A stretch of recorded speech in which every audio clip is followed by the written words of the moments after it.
The state of California is denying its students access to their right to a free basic public education. This, according to a lawsuit filed in early December by public counsel.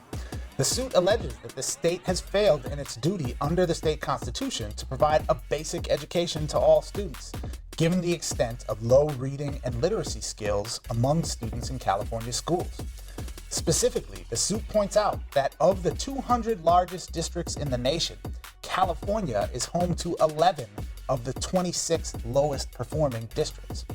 The plaintiffs argue that the fundamental right to even the most basic of educations means nothing if it does not also guarantee the right to access literacy. They go on to point out that the state has recognized the extent of the crisis for at least 5 years, having developed a plan in 2012 to address the crisis in literacy that they have since failed to implement. Now, we know that low literacy skills are associated with all sorts of negative educational and life outcomes, from poor performance in other subjects, to low lifetime earning potential, to increased risk of being incarcerated. Now, Manuel, we know there's a lot to be done about the literacy crisis in our country, and certainly here in California.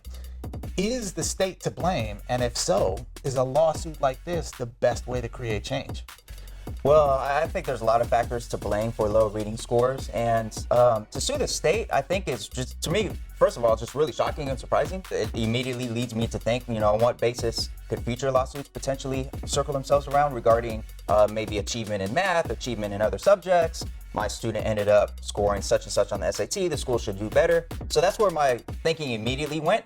But as I got to know a little bit more about this lawsuit, I really see that it is really strategically placed on, emphasis is strategically placed on literacy, and the fact that California did a few years back have a plan in place to address this problem. And if it hasn't followed that plan, I do see grounds for a lawsuit. And if anything, I hope the lawsuit perhaps pushes the state to get back on top of that plan.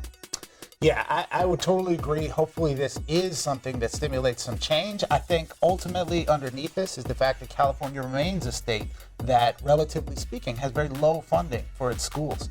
And the fact that 11 of the 26 lowest performing districts are in California, the second largest state in the country, Texas, only has one district on that list, right? So it gives you some perspective.